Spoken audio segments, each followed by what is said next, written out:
Hi everyone, welcome to my video series on numerical linear algebra and optimization. Today I would like to talk about matrix inverse. We have different types of inverse for a matrix. We have left inverse, we have right inverse, we have a pseudo inverse. In this video, I would like to talk about all these different types. So let's start by talking about the left inverse phase. So we call matrix X to be left inverse of a matrix A if it satisfies the equation 1. What I mean by that is if you multiply matrix X from the left side by matrix A, you get an identity. So in this equation, matrix A is the general matrix M by N, is a general rectangular matrix M by N. M doesn't have to be equal to N. X is N by M. Why? Because identity is always a square matrix.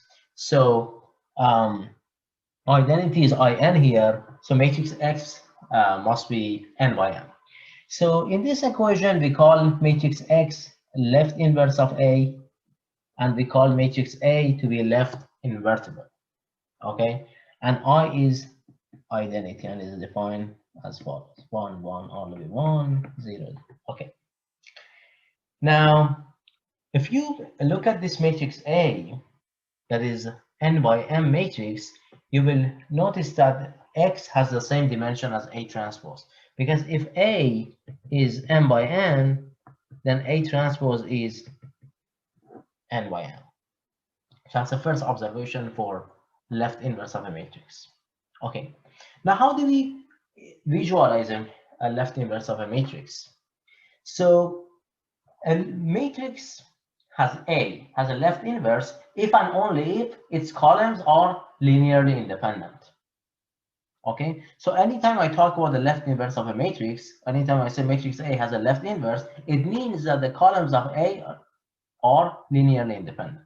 Okay, so here I'm going to show you the proof in the first direction, meaning that if matrix A is left invertible, then it has a linearly independent columns. Later on in this video, I will show you what will happen. How do you prove the other side of this proof? Meaning that if matrix has a linearly independent column, then it has a left inverse. Okay, so let's start by this homogeneous equation. Remember, I defined the homogeneous equation in the last video. If you have not already watched a video about the linear transformation, I will put a video in the link in the description. Please go ahead and check that video first. So this is a homogeneous equation, Ax equal to 0. Now, why do I start with this equation? Anytime you hear about the independence, invertible matrices, start by this Ax equal to 0. Why? Remember we talked about this concept of linearly independent columns? We said that the columns of A, defined as A1, A2, all the way to AN, are linearly independent if you multiply them by a scalar alpha 1 A1 plus alpha 2 A2 all the way to alpha n AN, and you get 0 only if and only if alpha 1 is equal to alpha 2 equal to alpha n. Okay, so if I can prove that Ax equal to 0 has only trivial solution, means that x equal to 0, then I can kind of prove that it has a linearly independent columns. Okay, so that's the motivation why we start with this homogeneous equation. Okay, so we know that all we know that is a matrix A is n by n, x is a vector n by 1, n-dimensional vector, and A has a left inverse. So let's just go ahead and multiply matrix this equation Ax equal to 0 by a left inverse of A. So let's say that left inverse of A is C. Okay, so multiply both sides of this equation by C from the left side. So what we get is this: C Ax equal to 0. But wait a minute, C is an inverse of A, meaning that C times A is identity. So if I group this equation, C times Ax to be CA times X, I get this one equal to identity. I get Ix equal to 0, but Ix is nothing but X. Remember, if you multiply the identity by any vector X, you get the X back. Remember in the last video, I talk about a linear transformation. This is a case of scaling, but you're actually not scaling anything because you're scaling the elements of vector x by 1. You're multiplying by 1. So pretty much you get the vector x back, right? So in that case, ix equal to x equal to 0. So we prove that if ax equal to 0, if a has a left inverse, then x is equal to 0. This means that a has a linearly independent columns, right? Okay, so if a has a linear independent column, then we have a trivial solution, and therefore x equal to 0 is the only solution. Okay, so now we prove that if a has a left inverse, it has a linearly independent column. So here I say that the converse also is true. This means that if columns of A are linearly independent, then matrix A is left invertible. Now, let's see what type of matrices can be left invertible. So in order for a matrix to be left invertible, we want the columns to be linearly independent. This means that we want either to see unique solution or sometimes no solution. This means that we should have a tall or a square matrix, right? So the columns should be linearly independent. This means that the number of rows should be more than the number of columns. So that's the case for tall or square. For a square, the number of rows and columns are the same. So the condition is actually m greater than or equal to n, because under equality, we get a square matrix. So the number of rows we want to be equal to number of columns. So when the number of rows is more than number of columns or greater than equal number of columns, we get a left invertible matrices, right? So tall or a square. So what happens if I have a void matrix? If you have a void matrix like this, consider this as a void matrix. 1, 2, 3, 4, 5, 6, 7, 8, 9, 10, 11, 12. So this matrix, see, we are in 2D, two-dimensional, right?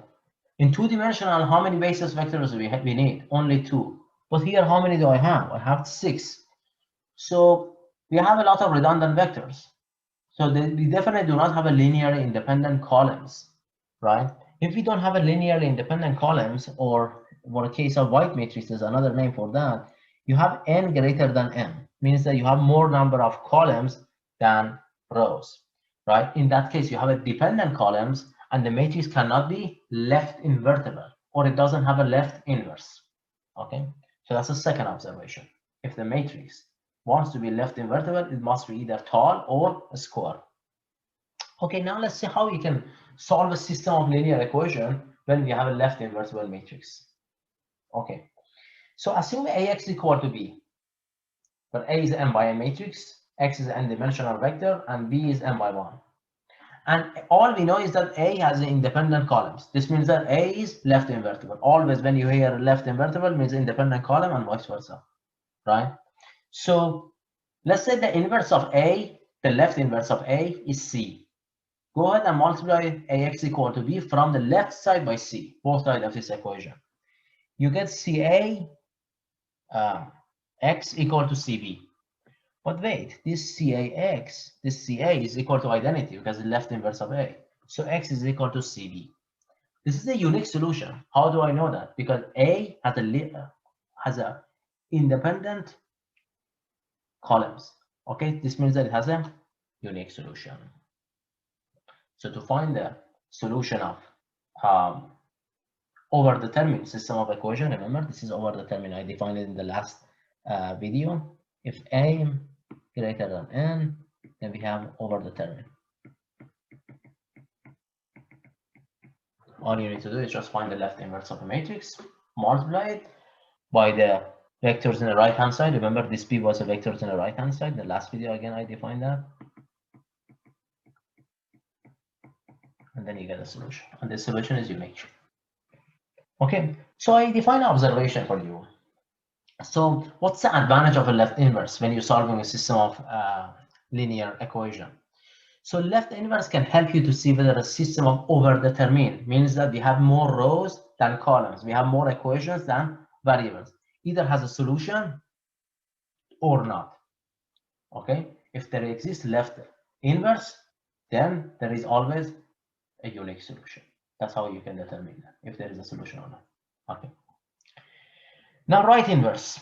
So we call a matrix X to be right inverse of a matrix A. If you multiply it from the right side to matrix A, you get identity, defined by this equation. AX equal to I. Let's look at the dimension. A is m by n. Well, therefore, in order for I to be a square matrix, I should be Im, right? Im means this, m by n, right?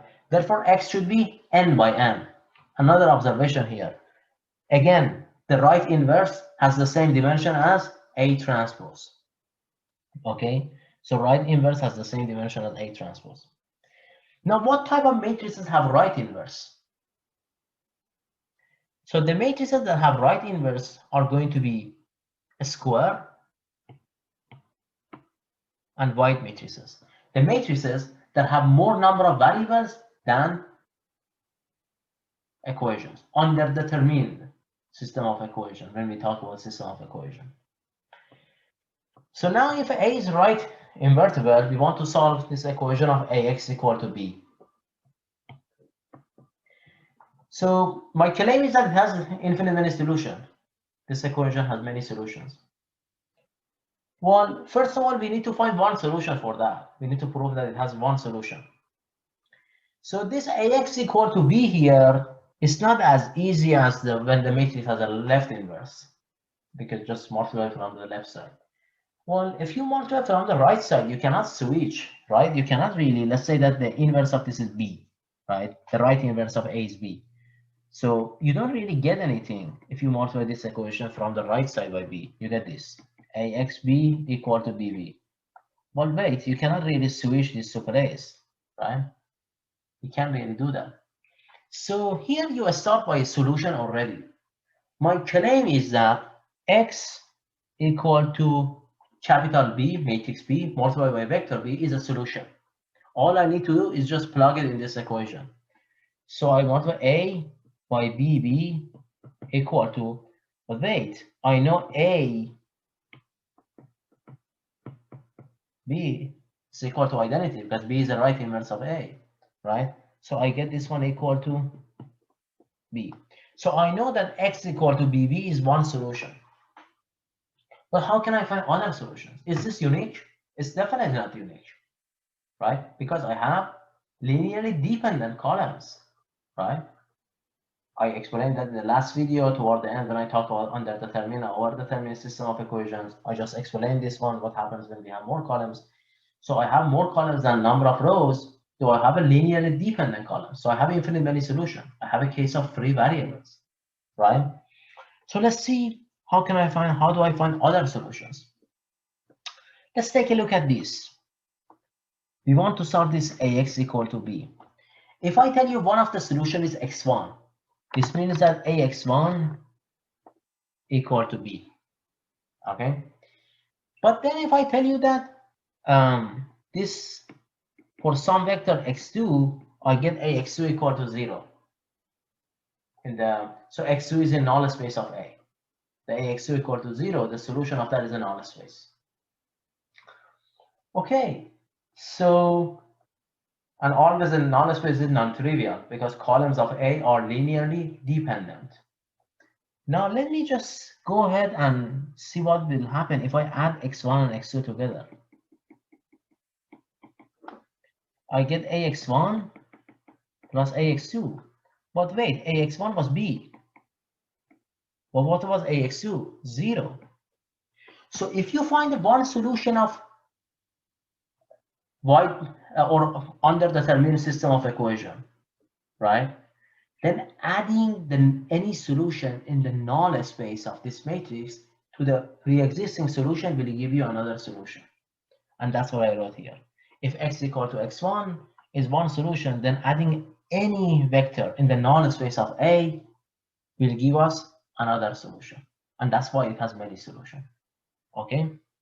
I assume X2 is a null space of A, then AX2 is 0, and I just did what I did above, right?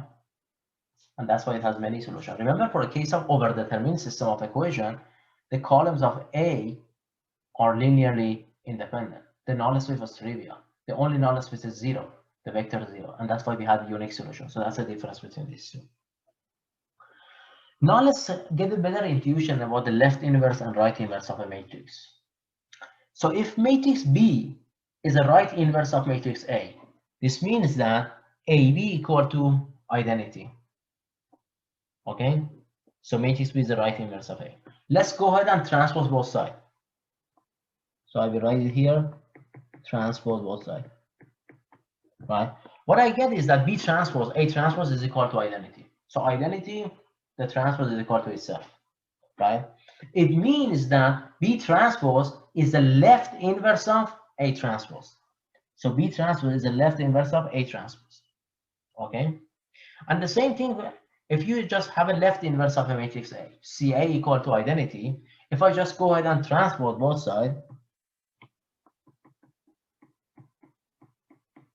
you get A transpose, C transpose equal to identity. So C transpose would be the right inverse of A transpose.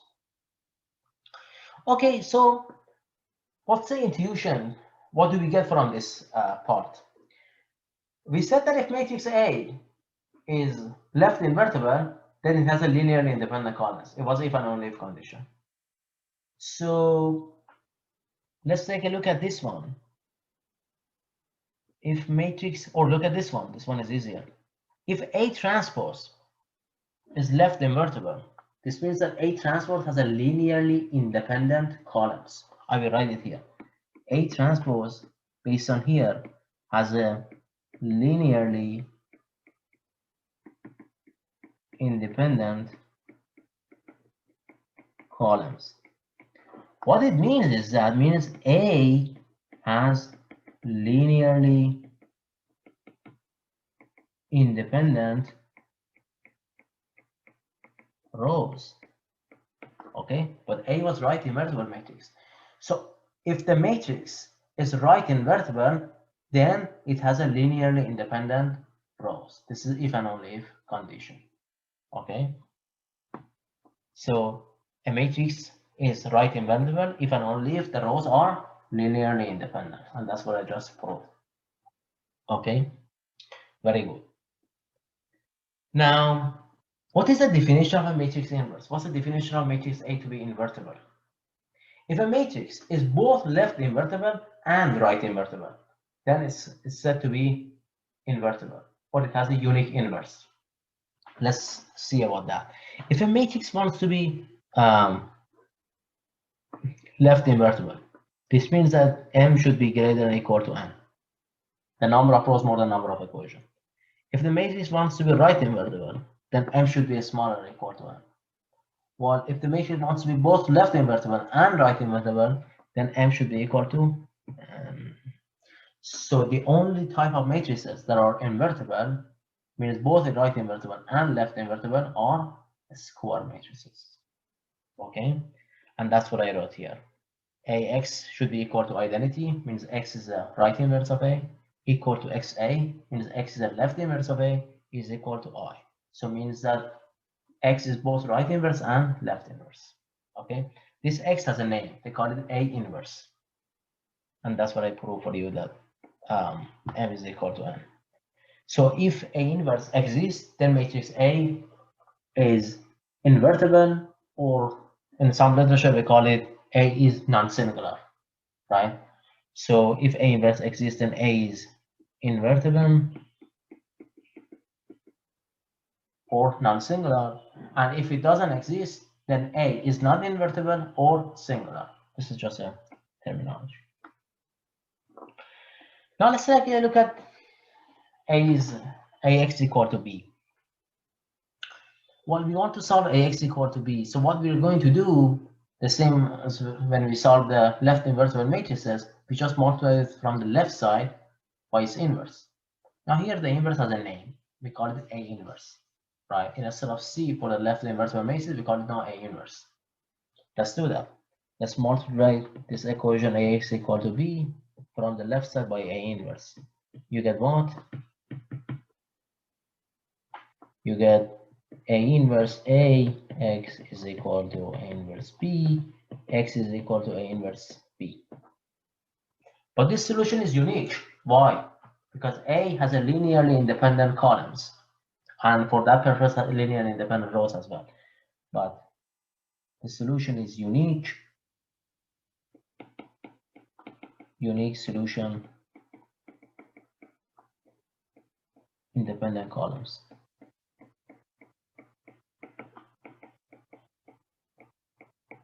Okay. Now for a square matrix, we have some equivalent expressions. The first one is that A is invertible. Then columns of A are linearly independent. Why is that correct? Let's take a look at that. If A wants to be invertible, this means that A should have a left inverse. Therefore, the columns are linearly independent.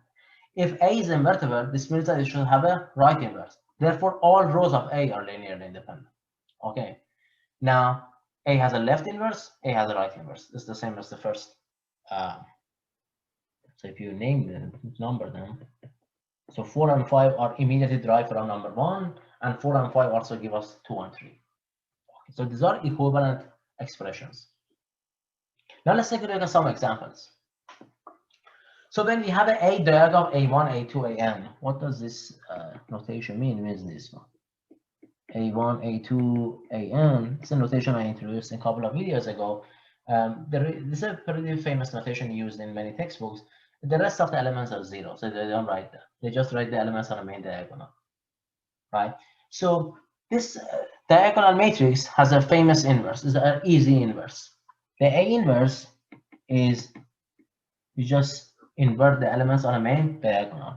You get 1 over A1, 1 over A2, all the way to 1 over AN. Okay, easy. And therefore the identity, the inverse of identity is itself, because 1 over 1 is 1. Okay. If A is orthogonal or orthonormal for is, if A is orthonormal, what does it mean? This means that columns of A are orthogonal to each other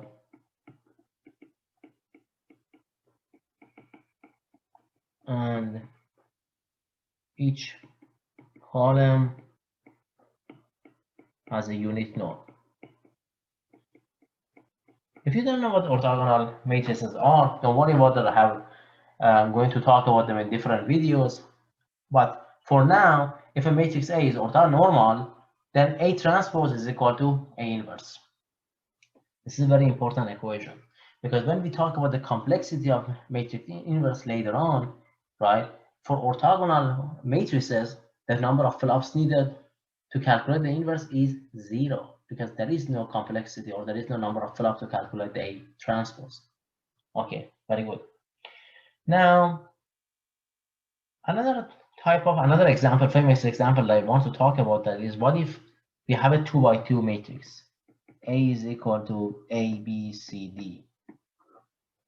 In that case, the inverse is very famous and is defined as A inverse as 1 over determinant of A, then swap the elements on the main diagonal, D and A, and multiply the elements of off diagonal by -1. And the determinant of A is equal to AD minus BC. This is a very famous inverse used a lot, inverse of 2 by 2 matrix, and it's pretty general. Okay, now let's take a look at properties of inverse. One of the interesting properties is that you can switch the inverse and transpose with each other. So A transpose inverse is equal to A inverse transpose. That's an interesting property. The important property is when you invert the product of two matrices. So when you invert A times B, inverse is equal to B inverse A inverse. It's very similar to transpose, right? Remember we talked about the AB transpose. We said that this is equal to B transpose A transpose. This is the same property holds for the inverse. Now what happens when you raise the matrix to the power, right? So let's start from this side. A to the negative check, A to the negative 2, A to the negative 3, right? So you can write A to the negative 2 to be equal to A squared, then invert that. Or you can first invert it, and then square the matrix. That's also pretty important property. Okay. Now, I am gonna talk about the dual basis and the pseudonorm. Okay. So next, I would like to talk about the dual basis and pseudo inverse.